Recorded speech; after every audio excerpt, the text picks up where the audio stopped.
Good day everyone, it's Ed Porduque from EMD Wheels, and today mag-release tayo ng Honda City 1.5V variant and with Honda Sensing 2025 year model. So sa mga nagtatanong dyan, just in case na interested kayo for 2026 year model for the BRV on Honda City, more or less baka lumabas siya by the month of November and same pa rin siya. So walang magbabago, limited na lang yung stock. So until na maubos siya, lalabas yung 2026 natin. Same feature lang, so walang magbabago. So magbabago lang is yung discount. So tara guys, check muna natin itong unit. EMD Wheels, best deals. EMD Wheels, best deals. EMD Wheels, best deals. EMD Wheels. So kung naghahanap kayo ng Honda City na mas prefer nyo yung hindi ganon ka-sporty yung itsura, aggressive pa rin at the same time, very parang luxury car, parang Accord. So ang pinaka-the best na variant sa inyo is itong Honda City 1.5V. So kung titignan muna natin kung ano bang mga feature ang meron dito sa unit na to. So syempre number one, meron tayong tinatawag na Honda Sensing. For the all variant natin, for the Honda City, available yung Honda Sensing from the S variant to RS variant natin. So ngayon, sinabi kong luxury. So kung gusto yung luxury ang itsura, so ito na yun, no? Luxury. Tignan, chrome yung grills natin with matte. So yan. And hindi siya ganun sobrang aggressive pagdating, pero very stylish pa rin. Sobrang macho tignan pa rin ng bumper natin. So hindi siya katulad ng RS kasi yung RS sobrang aggressive tignan eh. Pag gusto niyo ng simple, itong V variant ang bagay sa inyo. So pagdating dito sa headlight natin, DRL natin is LED, naka-projector light tayo and halogen yung headlight natin. So one of the difference between the RS and V variant. Tapos halogen din yung fog lights natin. So next question nyo, bakit halogen? Kasi mas mura siya compared to Honda City RS. And then kung next question nyo, pwede ba nating LED yung mga fog lights and headlights natin sa projector light? Meron siya nabibili sa mga aftermarket na mga LED na hindi mag-void yung warranty nyo, basta plug and play lang. Siyempre, under the hood, ang unit natin na to, 1.5 engine pa rin siya with CVT transmission. Ang maganda dito sa Honda is twice a year lang tayo. So siyempre, first month natin libre and the next nating PMS, isipin nyo lang is every 10,000 or every 6 months. Siyempre, kung hindi nyo naman araw-araw gagamitin yung unit, every 6 months yun na lang ang iisipin nyo for the PMS. So next natin, check natin dito sa sides. So makikita nyo, naka-chrome handles tayo. Tapos, yung side mirror natin,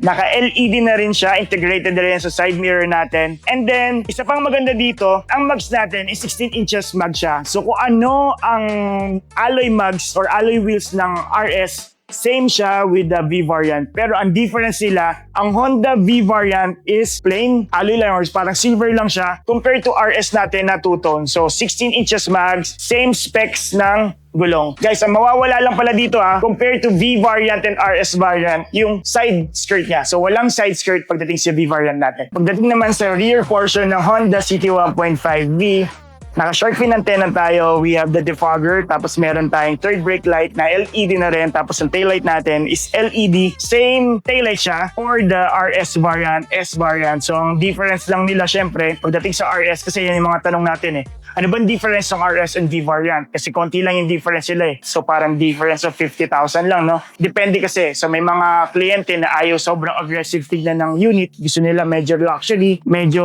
gusto lang nila yung simple lang. So ito talaga yung V variant. So ang maganda pa dito, sa Honda City V natin, meron tayong reverse camera and same lang naman ang compartment. So dito naman tayo mag-focus sa front or sa driver's side ng Honda City 1.5V. So ito yung features niya. So isa-isayin natin kung ano mga features niya. Chrome handles tayo dito sa door handles natin. Meron tayong power fold. So power na rin yung adjustment ng window natin. So nandito yung switch ng window, lock natin, sa door natin, and then sa side mirror. So sa may left side, so yung lever natin.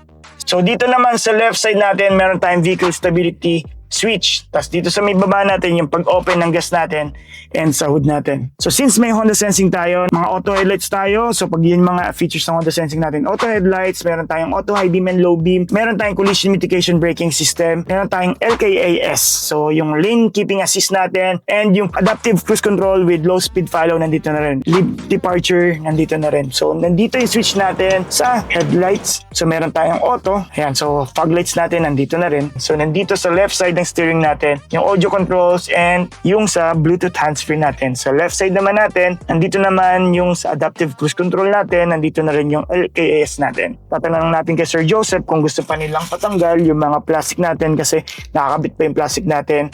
Then after that, kung gusto niyang patanggal, tatanggalin natin. Kung hindi, may mga iba kasi tayong kliyente, gusto pa nilang i-fill na may plastic kasi napakadali lang naman siyang tanggalin. So dito sa may right side natin, meron tayong sa switch ng wipers natin, and then yung sa push start natin nandito na rin.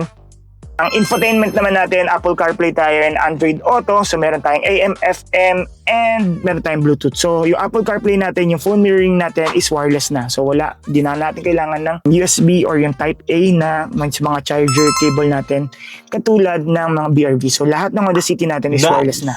So ano na natin, tawagin na natin yung kliyente, tapos na sila magpirma, tapos turnover na natin tong unit natin. So para makapag-enjoy po si Sir, kasi si Sir Joseph is seaman siya, ilang araw na lang sasampa na siya ulit. So may mga ilang araw na lang siya para ma-enjoy tong unit na to. So yung kwento lang dito, ang kliyente natin is from other branches, Mitsubishi. So lumipat sa atin kasi nagkaroon ng mga problema. Kung gusto yung mga smooth transaction, zero down, mataas na discount, low rate, kung magka-cash kayo transaction, PO transaction, fleet discount, meron tayo. Kontakin nyo lang ako, may mga freebies tayo, magaganda freebies natin. And then, ang maganda pa dito, 3 days lang yung ORCR natin and plate number. Sobrang bilis. Kahit compare nyo pa sa iba na may mga 1 month, 3 months, wala ka pang plaka. So dito na, very smooth yung transaction natin. So kung umabot kayo sa point na to and hindi pa kayo nakasubscribe, subscribe nyo na. So para at least, di ba, support nyo yung channel namin. So paki-like, paki-share, and pwede kayo mag-refer sa akin ng mga clients or mga friends nyo and relatives nyo. So yun, tawagin na natin yung kliyente natin. So yan. Yun, yung tint natin, sir, 3M tint. So, full front siya. Ibig sabihin kasi, sir, ng full front. Buo yan, sir. Hindi siya katulad ng mga ibang unit natin na may tinatawag tayong visor type. Wala tayong makita sample eh. Yung mga visor kasi, sir, parang nakakat lang siya ganito. Tapos to clear lang. So, ang gusto mo kasi, sir, hindi ka masyado aninag yan. So, yan. Pag dito ka kasi, sir, medyo madilim kasi dito sa loob. Pag lumabas ka dyan, sir, kaya nandiyan na sa may maliwanag yung kotse mo, medyo ano lang siya, medyo hindi ka na ganun ka-aninag. So ito medyo parang ganyan, sir. Yan, pag ito. And parang yung BRV na silver na yun. So yan, 3M tint tayo. Platinum white pearl, top of the line na kulay yung kinuha mo. So yan yung binayaran mo, sir, yung kulay na parang kala mo may mga glitters. Yan, kasi sa totoo lang, sir, bagay na bagay yung ganitong kulay sa ganitong variant kasi para siyang luxury type. Kasi naman, sir, naka-chrome handles siya, 16 inches yung mags niya.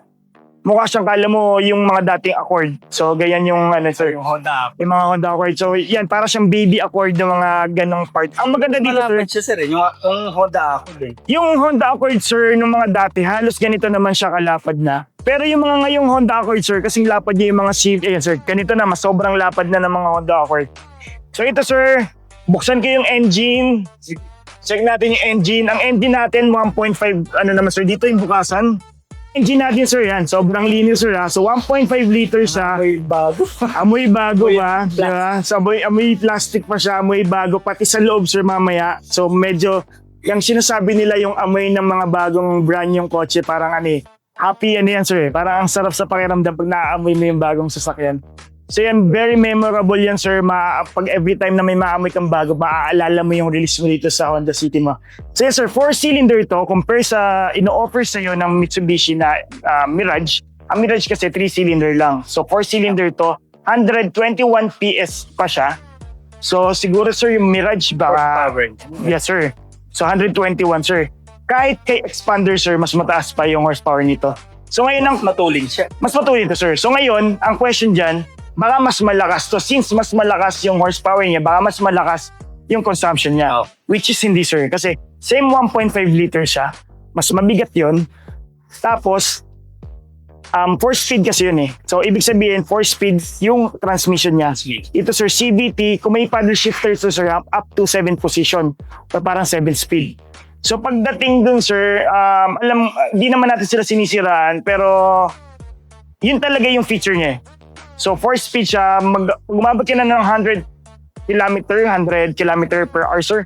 Medyo mararamdaman mo na yung engine kasi parang gusto niya na mag 5-speed or 5th gear. Tingnan lang hanggang 4th gear lang siya.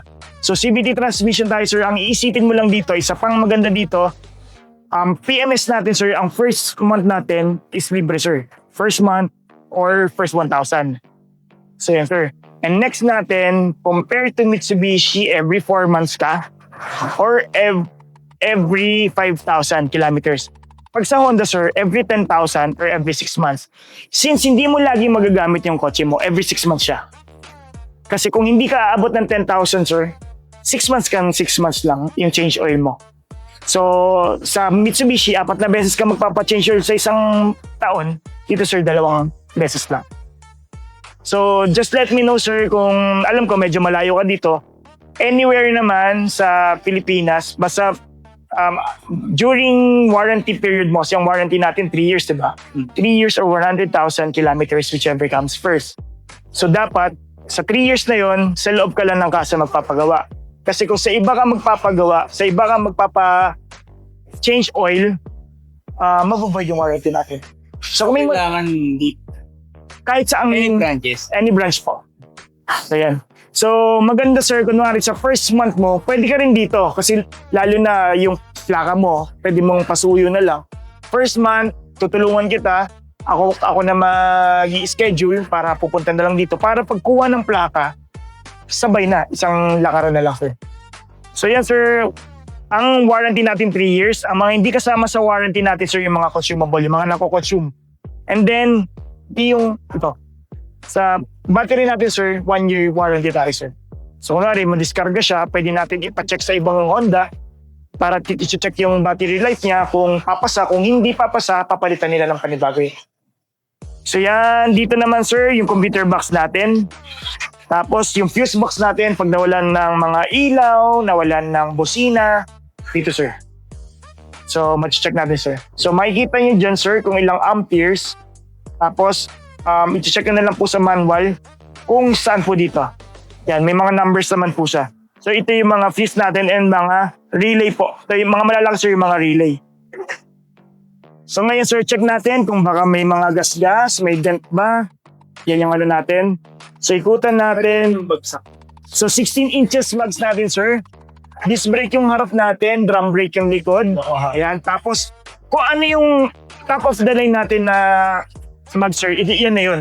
Yung top of the line lang natin, meron lang siyang kulay. Pero may nakita ko Bridgestone ng Honda rin ba yung Bridgestone? Ano yun sir? Baka saan yan sir? Baka BRV.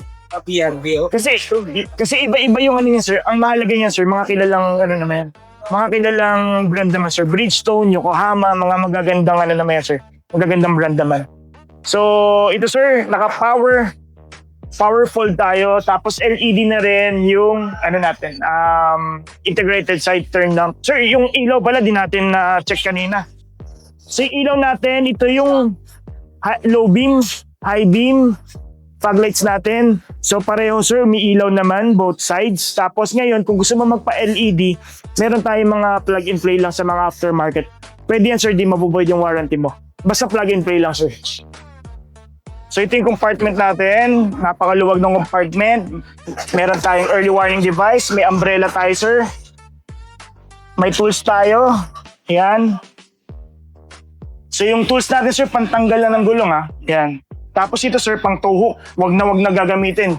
Kasi ibig sabihin, pag ginamit yan, nasiraan ka ng kotse. Pero wala naman sir, issue yung Honda sa mga ganyan. Normally na mga case kung bakit hindi nag-i-start yung kotse ng mga kliyente ko is yung battery na de-drain. Hindi nagagamit, may naiiwan na ilaw sa loob. Yung mga ganun lang po. So dito sir yung jack. Ito sir yung jack. Yan po. Spare tire natin nandito na po. So yan, ang maganda dito sir, bumili ka sir ng mga matching para ito trunk tray para hindi po siya kung mamamalengke kayo, hindi mababasa. So yan yung mga tendencies. So ang laki ng compartment. Pwede na sa'yo maghatid to sir. Tapos ito sir, yung sa may second row naman natin, ayan, tinanggalan na po ng plastic.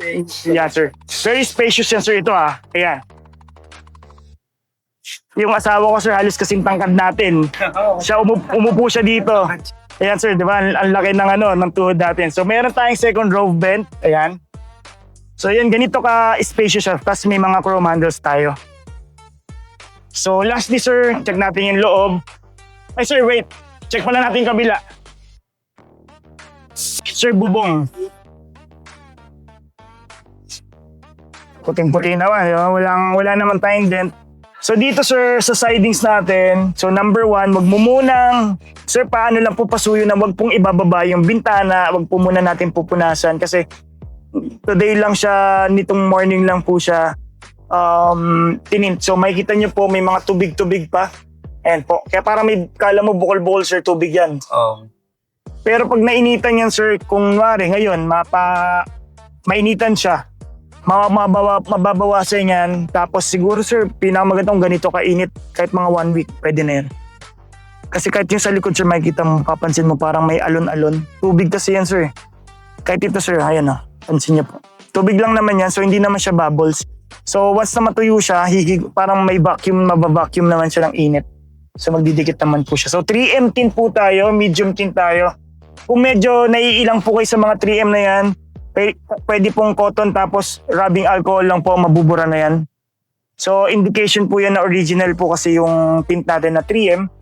Tapos ito sir, sa sidings natin, chrome handles tayo and then power fold sir, pareho. So tumutupi naman po.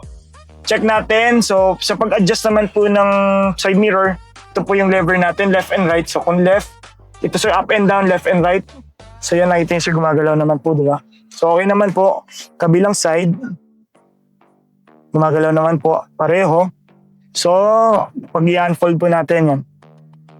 So, yan okay naman po. Tapos window lock, i-window lock ko po muna para hindi po natin masasaraduhan or mabubuksan yung likod. Pero ito sir, mapipindot po kasi natin to kahit nakalock po. So, baka po maano natin. And then, yun, RFID, malamang magpapakabit kayo. So, before kayo pumasok ng toll gate, may mga booth naman doon. Pwede po tayo magpa-RFID na. Kailangan lang po natin ng invoice yung binigay po namin. So, kung may time po kayo, pwede rin po dito sa Robinson's Galleria, meron din po dyan. Then, dito sir, yung vehicle stability assist natin, traction control. Yan po. So, pag naka-off po, lalabas po siya dito, off. Pero maganda po is lagi lang po siya naka-on kasi safety feature siya. Yung vehicle stability assist po natin para po sa mga curve line, pag sa mga zigzag-zigzag, para hindi po tayo mag-oversteering or understeering po. So yan, tunog na yan sir, kumakapit lang po yung gulong natin sa pintura ng So maririnig nyo yung ganyang tunog. Wala rin. Pagka ganito sir, pag nasa kalsada ka sir, walang tunog. Wala. Pag sa mga SM malls ka, ganyan, maririnig mo yung ganyan kasi kumbaga makintab kasi yung sahig. Yan. So ito sir, kasi rubberized po kasi yung pintura natin. So para makapit kasi sa mga kotse, hindi nadudulas, pati tao. Kaya po maganito. May iba kasi nagtatanong, bakit may tunog yan? Tsaka pati ito sir, pati ito sir, yung sa preno natin minsan. Yan, ganyan. Kapit kasi yan ng preno. Yung caliper po. So normal din po siya. Tapos pag nagamit na po natin yung kotse, nawawala po yun. Then, dito sir, yung pag-open ng gas natin, tapos sa hood sir, kanina nakita naman na po natin. Tapos ito naman po, yung bilog na to, sa brightness naman po ng gauge natin, pwede nating hinaan, pwede po nating lakasan. Yan. Tapos dito naman sir, meron tayong tinatawag na auto headlights. Ang auto headlights sir, since may Honda sensing tayo, pag na-sense niya po katulad nito medyo kulimlim sir or medyo madilim po, automatic sir mag-on yung headlights natin. So ngayon sir, pwede mo naman siyang i-off, ka-counter lang po natin na off. So yan, ma-off na po siya, pati yung DRL natin. Hindi siya automatic mamamatay. Yes po. Pag auto headlights po, kuyari ngayon sir, naka-auto yan, naka-headlight. Nakikita po natin dyan sa pati fog lights natin. Pag lumabas na tayo dyan sir sa labas, masusense na po yung araw, mag-off naman siyang rusa. Then meron din tayong tinatawag na auto high beam and low beams. Sa mga part po sa province, medyo may mga walang ilaw sa kalsada. So yun naman po yung Automatic siya pag may makakasalubong kayo, maglo-low beam po siya. Then, sa signal lights, yan naman, gumagana naman siya both side. Sa steering wheel naman, adjustment, tilt and telescopic po siya. Tilt, yan po, up and down. Telescopic, pwede po natin siyang mahatak. So para po, ma-personalize nyo po kung ano po yung sukat na gusto nyo. Yan, katulad yan. Yan. Tapos sa upuan naman po natin, pati upuan din po, napapump din po siya, paangat, tapos pababa. So nandito sir, may pump. Ang na-adjust lang po ng height, ito lang pong driver side. Passenger side, hindi po. Then next po natin, dito naman yung audio controls natin. Ang audio controls naman natin sir, yan sir, habang nagda-drive ka, pwede kang magano ng volume, mag-change ng channel. Yan. Sa source po, pag kunwari, meron tayong Apple CarPlay and Auto Android, pwede natin i-connect. Phone mirroring po.